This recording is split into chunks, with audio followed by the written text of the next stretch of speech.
गांव के उस किनारे पर जहां गली छोटी और घर टपकते छप्पर वाले थे, वहीं रहती थी रागिनी। गांव वाले उसे राधा भी कहकर बुलाते थे। रागिनी अनाथ थी।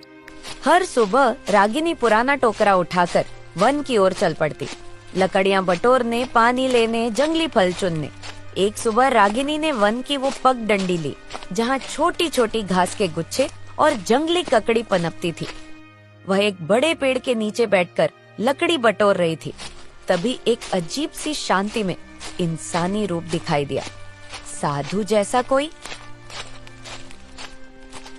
बेटी, तुम सुबह सुबह यहाँ क्यों आती हो?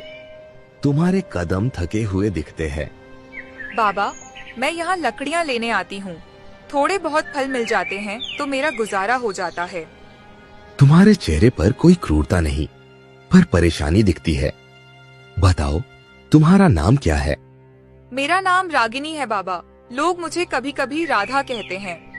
राधा, तुम्हारा भाग्य अच्छा है, पर भाग्य के साथ मेहनत भी होनी चाहिए। तुम खेती करा करो।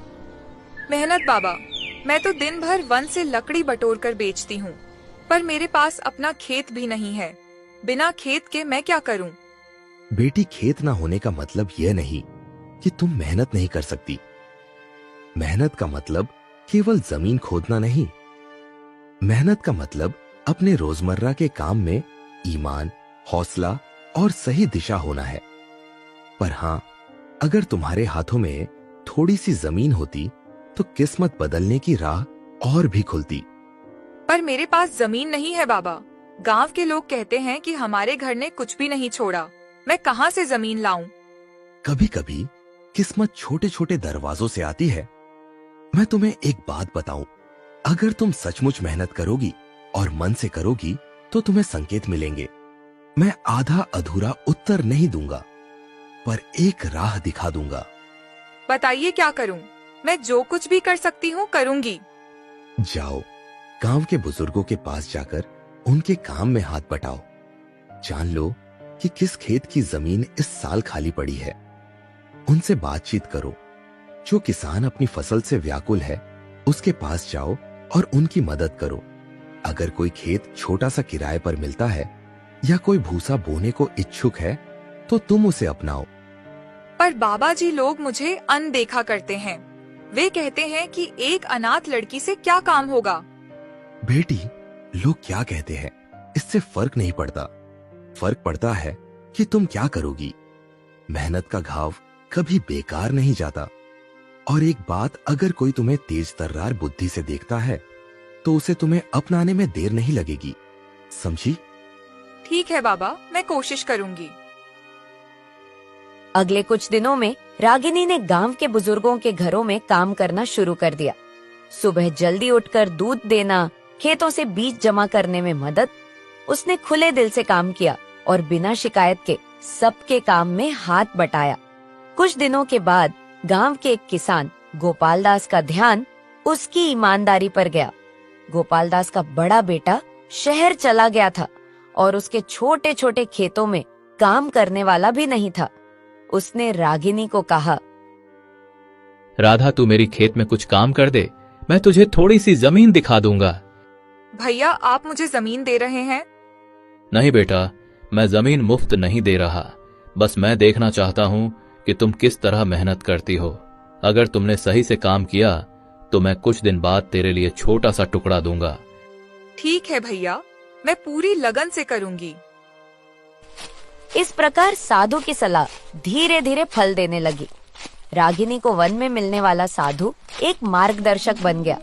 पर सबसे बड़ा परिवर्तन उसकी अपनी मेहनत और उसके व्यवहार में था।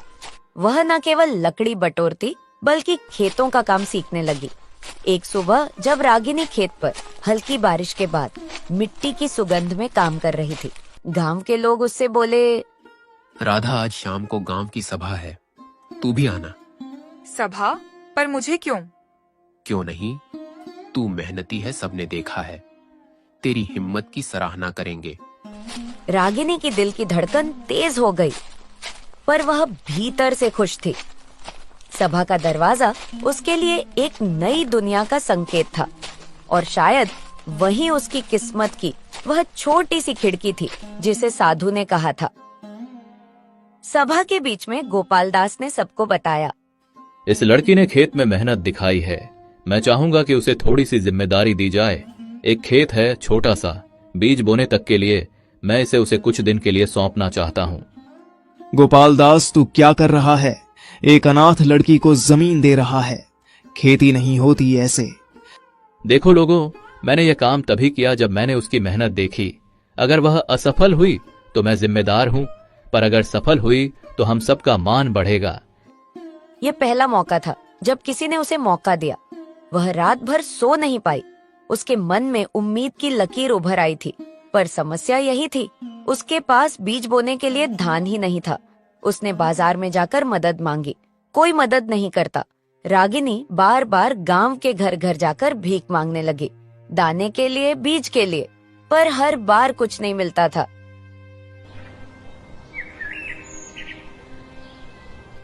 एक दिन उदास मन से रागिनी बैठी थी। उसके पास एक बूढ़ा किसान आकर बैठा। बेटी, क्यों उदास हो? मुझे धान के बीज चाहिए, पर किसी ने नहीं दिए। बिना बीज के मैं खेत में क्या बोऊं? राधा, क्या तू अपने लिए कुछ बनाना चाहती है?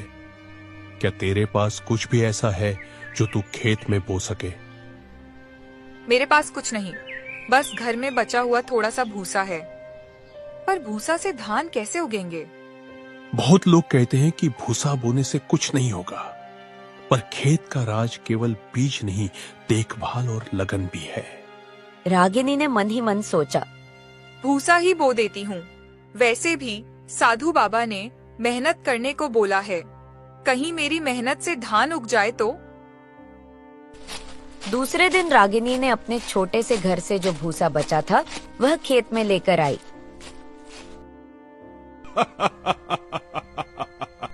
क्या कर रही हो? भूसा बो रही हो? रागिनी चुप रही और अपना काम करने लगी। रागिनी ने भूसा खेत में फैलाया और उसे हल्की सी मिट्टी में मिलाया, पानी दिया, खरपतवार निकालती और पत्तियों पर ध्यान देती। लोग हैरान थे कि वह इतनी लगन से काम कर रही है। 1 महीना बीता, खेत में कुछ भी जाहिर नहीं हुआ, पर रागिनी ने उम्मीद नहीं छोड़ी। मैं मेहनत कर रही हूँ, भगवान कृपा दिखाइए। एक सुबह रागिनी जब खेत में गई तो उसे खेत के बीच में छोटी छोटी हरियाली के संकेत दिखाई दिए। कुछ नन्हे पौधे ऊपर उभर रहे थे। रागिनी बहुत खुश हुई। हे भगवान, तुम सच में हो। गांव वालों ने भी देखा और सब में एक मीनार सी खुशी उभरी। अगले हफ्तों में वे पौधे बड़े हुए, लंबे हुए और नजर आने लगे कि यह ढेर सारे धान के पौधे हैं। समय के साथ खेत में हरी भरी बालियां निकलने लगी। भूसे से साधारण मेहनत और ईमानदारी से धान उगने लगा। लोग हैरान थे। कुछ ने कहा, यह तो चमत्कार है, कभी कभी मेहनत अपना फल देती है। रागिनी की जिंदगी बदलने लगी। उसका नाम गांव में फैल गया।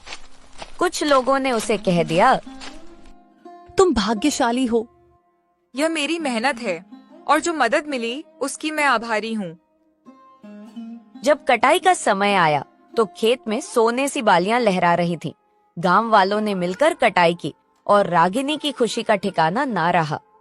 खेत से निकला धान रागिनी के लिए न सिर्फ उपज था, बल्कि गांव में उसकी जगह पक्की करने वाला साबित हुआ था। उसकी रहने सहने की हालत में सुधार आया, पर रागिनी की सादगी और विनम्रता जस की तस बनी रही। दूसरे दिन गांव में चौधरी लाल ने सभा बुलाई। भाइयों, यह कैसी बात है कि एक अनाथ लड़की भूसा बोकर धान उगा ले? ये बात हजम नहीं होती। मैं कहता हूं इसमें जरूर कोई गड़बड़ है। चौधरी जी, क्या आपने खेत देखा है? मैंने अपनी आंखों से देखा है, लड़की दिन रात लगी रहती थी। मैं गवाही देता हूँ। चौधरी जी, मैंने भी देखा है। उस बच्ची ने थकावट की परवाह नहीं की और खेत के हर कोने में उसने मन लगाकर पानी दिया, घास उखाड़ी।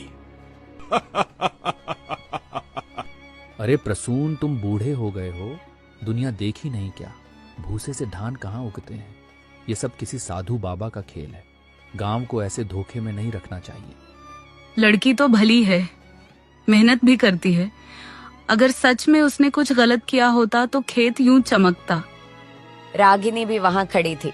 उसकी आंखों में आंसू थे पर होंठ बंद। वह सोच रही थी, क्या मेरी मेहनत पर शक होना ही मेरी नियति है? इसी बीच पगडंडी से वही साधु आते दिखाई दिए जिनसे रागिनी वन में मिली थी। सबकी नजरें उनकी ओर उठ गई। क्यों इतना हल्ला? यह धरती माँ है। धरती माँ मेहनत का फल देती है और कभी कभी वह फल हमारी समझ से परे होता है। लेकिन क्या हर अनोखी चीज को हम धोखा मान ले?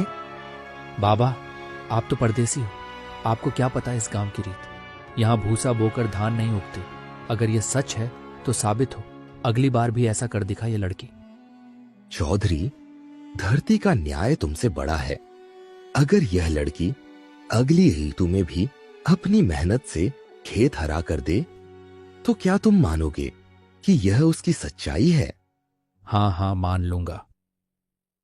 बेटी, तेरी परीक्षा अभी पूरी नहीं हुई। असली सफर अब शुरू है।